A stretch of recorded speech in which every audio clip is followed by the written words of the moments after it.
кірді Қазақстанға. Билет таппадың. 25 мың теңгеге, 35 мың теңге алған билеттер 200, 300, 400, 500, 600-ден сатып жатыр. Это еще фигня. Мынау ойыншылардың заттарын, көмекшілерін жұлып алу, жабайызм барлығын көрсетіп жатыр. Реал Қазақстанға келіп, куда мы попали деп жатқан жер. Енді 2009 жылдан бері Реалға балет еткенімізбен андай ғой. Ертең мысалы Реалмен Қайрат ойнаған кезде, конечно, патриот сезім оянып, Қайрат 1-0 мен жеңіп кетсе, ойлашы, Қайрат 1-0 Реалды жеңіп кетсе, не деген сенсация ғой. Бірақ та енді кіруге возможность таптық. Былай алып сатарлардан билеттердің бағаларын естіп шоком состояние болып жатырмыз. Өйткені алатын кезде барлығы иінмен кіреді, анау деп еді, оның бәрі өтірік екен. QR-мен ғана тексеріп кіреді екен. Бір үшін күйетін дүние, мысалы, өзіміздің осы қолдаушылар, Қайраттың қолдаушылары кіре алмай қалды да көбісі. Оның ішінде мен де бармын, мен де әлі кірем ба, кірмей ма, білмеймін әлі. Пока кіретіндей болып тұрмыз, өйткені алып сатарлардан билет қарастырып жатырмыз. Одан кейін 5000 билет Қытайға сатылып кеткен. Испанистарға 1000, 1500, 2000 билет сатылған дейді. Короче, андай ғой, тарихи сәтте осындай возможностьта әйтеуір ақша істеп қалу керек қой, өзіміз кіргізбейші. Егер шынымен Реал 1-0 Қайратқа ұтылып қалса, Қайраттың аты жарқырайын деп тұр ғой Европада. Ойлаңдар, Қайрат кәдімгідей ешкім танымайтын черный лошадка дейді ғой андай. Команда Реалды 1-0 у себя дома выиграли десе, это пипец қой. Енді іштей бәрібір Реалды жақсы көргенмен, бұл жерде өзіміздің Қайрат осы Қазақстан футбол командасы осындай әлемнің номер 1 команданы жеңді деген бөлек болады мынау негізі. Бірақ не деген қолдаушылар мына жерде кешегі бері аэропорттан бастап мынау көшелерді жауып сұмдық болып жатыр. Ана бір күлгім келетінші, вообще нені футболды шәрт етпейтін адамдар жүрген ғой, видео түсіріпші. Ха-ха. Жоқ, осы уақытқа дейін біз сияқты бұла футбол көріп, қуанып, менде стористар бар ғой, бұрыннан Реалдың ойындарын салып жүргенше, мен хотя бы көріп жүрген адаммын. Футбол түк қатысы жоқ, футболға қатысы жоқ адамдар, футбол көрмейтін адамдар Реалдың, Қайраттың несін желесін, яғни футболкасын, бір нәрсесін киіп алып, Қайрат, Реал деп жүргенде күлгім келеді бар. Ондай көз бояушылықтың қажеті жоқ қой. Балет етесіңдер ма, футбол көресіңдер ма, түсінесіңдер ма, бұрыннан бері істеу керек еді. Қазір бір андай бір футболға деген махаббаттарын оянып кетіп, өтіріктен сторисқа салып, бір өз футбол түсінетін адам сияқты көрсеткісі келетіндер деп күлгім келеді. Тиктокта да, Инстаграмда да шайып жатыр адамдар, ой, Қайрат бірдеңе, ой, Реал бірдеңе деп. Білмеймін. Бірақ күшті нау бар ғой, ойлашы, Реал Қазақстанда жүр, ито алмады. Бірақ бір таң қалып жатқан дүние мынандай ғой, билет сатылып бастады ғой, мысалы официальный сайтта болсын, Фрейдом ба, бірдемелер сатылды. Қалай үлгердіңдер, күтіп отқан адамдардың арасында кіргенде де мысалы 20 мың, 30 мыңшы, 100 мыңшы очерттарда тұрды ғой, бұл жерде де бір махинация бар ау, бір сол өздерінің адамдарына пихать етіп, үйтіп, короче. Еще Қайраттың несінде стадионда мынандай бір сектор бар екен, короче, бүйтіп ортасына бетонмен жауып тұрғаншы. Сол кезде сол жерден отырып қалсаң, короче, матч болатса, поляның мына бетін көрмейсің ғой, короче. Мына бетін отырып қалсаң, мына бетін көрмейсің, сондай жер бар екен. Ничего. Осы матчты әйтеуір үйтпейді өткізіп алсақ, келесі осындай ауқымды матчтарға, наверное, әдемі стадион. Ертеңге билетті мен өзіміздің Жандос танисыздар ғой, Джонни Өтес, содан таптым. Жалпы ода тағы билеттер бар дейді, кіруге возможность бар дейді. Сондықтан егерде керек болса, мен қазір Instagram аккаунт белгілеп қояйын. Кіріп сұраңыздар. Ертең бірге барып өзіміздің Қайратқа балет етейік. Қанша дегенмен Реалдың жанкүйері болсам да, енді өзімізден осы Қайрат шығып жатыр дегеннен кейін, Қайрат Лига чемпионовта Реалға қарсы ойнап жатқаннан кейін, конечно, қызға Қайрат табит етесің ғой. Мен мойындаймын, сразу еркекше айтайын. Мен ішкі осы Қазақстанда болып жатқан ішкі КПЛ футболдан қатты қарамаймын. Өйткені білмеген бұрыннан сол Реал болып кеткеннен кейін, бірақ та енді данман мен за Қайрат табит етеміз ғой, конечно. Ассалаумағалейкум, бисмилля деп Реал мен Қайраттың матчына қарай шықтық. Реал ұтып кетті, иә? Это шүкір айдым.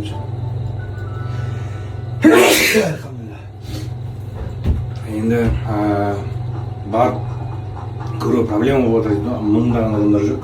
Сондықтан сәл ертерек келіп жатқан жайымыз бар. Қазір соның өзіне жолдан жол тастаған дейді. Көреміз енді бұйырғаны. Болса болды, болмаса қайтамыз да.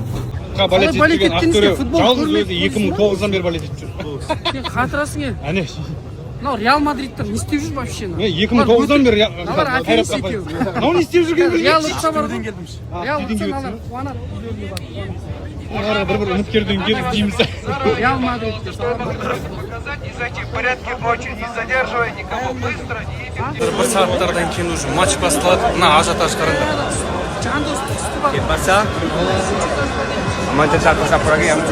Біз мыңбыз деген осы болып тұра береміз. Біз ажиотаж бар. Бір-бірін итеріп, билеті бар, жоғы да. Қайрат! Бастап берсең кете беріп.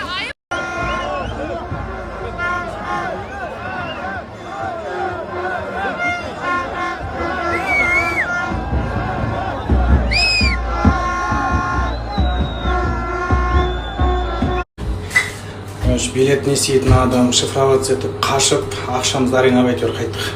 Кіре алмадық. Қойып деп едік. Ана жерде адам дофига, короче. Өтірік билеттер істеген переклубщиктардың билеттері істемейді, короче. Өтіріктен сыртта билет бар деп сатып тұрғандардың билеттері істемейді, сондай.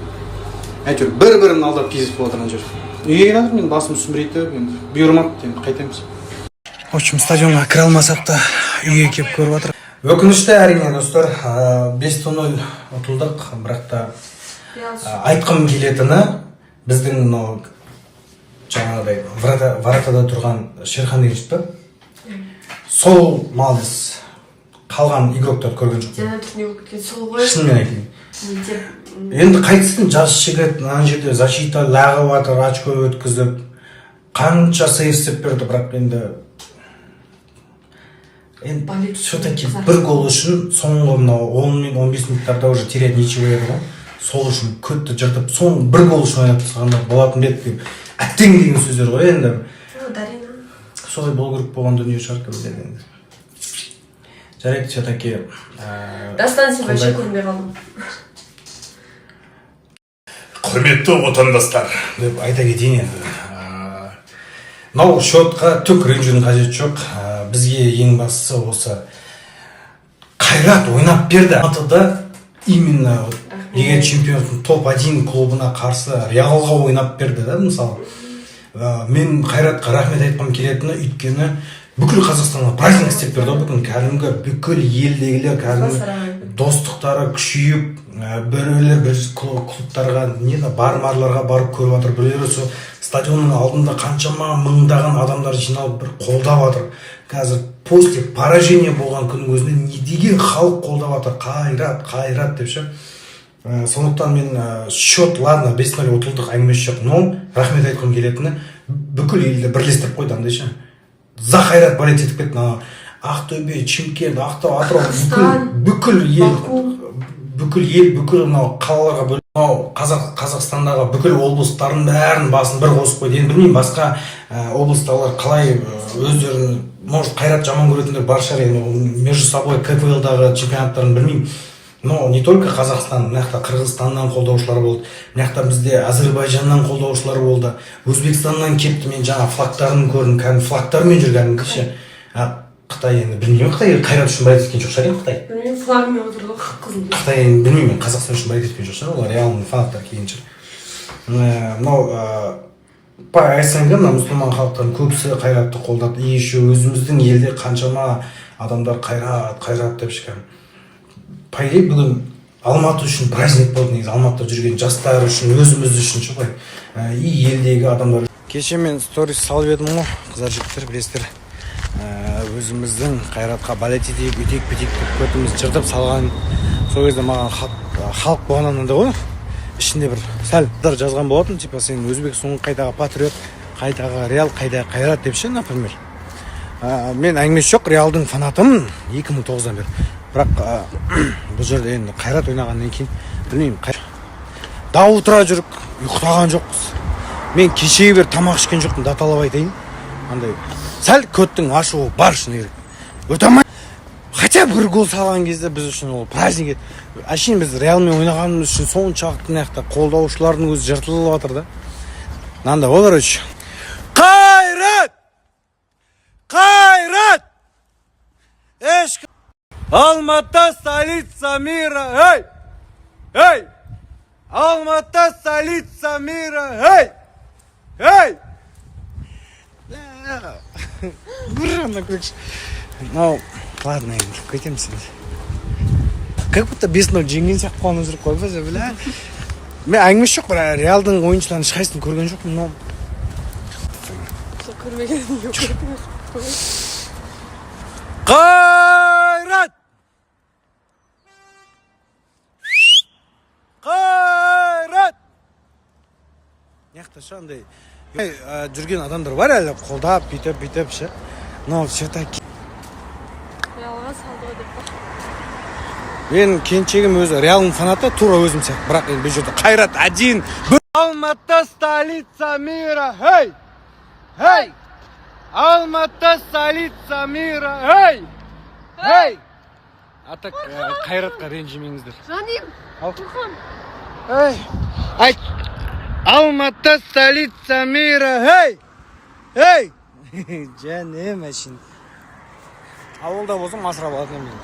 Қалада қайқайым, үйде багерам бар, мысығым шығыр. Мына екеу төбелеп шеш. Кетші. Кім? Нұрилі Анжақы бар. Пожалуйста. Билет жоқ, қайрат. Реалға билет жоқ, қайтыңдар. Реалға ренжім. Топ 1 Лига чемпион. Мынандай ғой, короче. Біз ашынғаннан жүрген жоқпыз, дау тұра негізінде. Біз үшін бұл праздник негізі. Мен әңгімесі жоқ, Реалдың ешқандай бір ойыншыларын көре алған жоқпын көзіммен. Шыны керек. Стадионның жанына барып, кешкі 5:30-нан бастап түнгі 10:30-ға дейін жүрсек те кіре алмадық. Шыны керек, мойындау керек. Он біреулер типа сендер. Анау, мынау типа блогер сымақ. Жасыл ғой, жан жүрсейші. Я переживаю. Билет алатындар да, короче, саттындар. И то вообще билет вообще не ғой, андай қалай? Неактивный билеттер саттындар. Ұялыңдаршы, өз қойсаңдаршы. Бля, андай өздері кіріп кеткен билеттерді бізге пихать етіп, это вообще неактивный билеттер. Просто сол неактивный билеттермен жаңағыдай бізді наебать еткен перекупщиктарға көт ашып тұр да. Басқасы бәрі фигня, ладно. Ладно, 5-0, окей, футбол қақпайтын адамдар айтады. Айтуы мүмкін, айтып атқанда шығар, типа, жаңағы 5-0. Жас қақпашыны бізді жерге салып атқан шығар. Сендер көрдіңдер футболды, көрдіңдер ма еще? Ол қақпашы до конца ойнатсады негізі. Барынша тырысты. Бізде защитамен, по идее, бізде защита опорный еще в этот нападающий вообще. Әңгімесі жоқ, Дастан Сатпаевқа сендік қой, жас жігіт, не бар 17-те. Окей, 17-18-де толатқанда шығар, кім біледі оны, біз. Нечо, ол жас жігіт ертең жарат, просто оны бір шетелге сату керек сияқты. Анау жақсы ойнайды. Не болса да біз қайрат үшін до конца болеть етіп, дау тұра жүрдік. Жеңіліп қалса да, окей, айтады жар, 5 минут жеңіл. Бірақ бағана біз стрим аштық еще матч кезінде. эфир аштық иә. Адамдар бізге Адамдардың жазғандарын көрсеңдер ғой. Бізге окей, мен өзбек деп жамандап жатсыңдар ғой, өзбек деп. Бізге жау керек емес, типа іште жау жетеді. Айтып жатқан әңгімелердің жаңа әңгімелер ше. Реал жеңді 5-0 ура деп. О, малау. Біз ба? Андай ғой мысалы. Реалдың келуіне себеп. Реалдың келуіне қайрат себепші болды.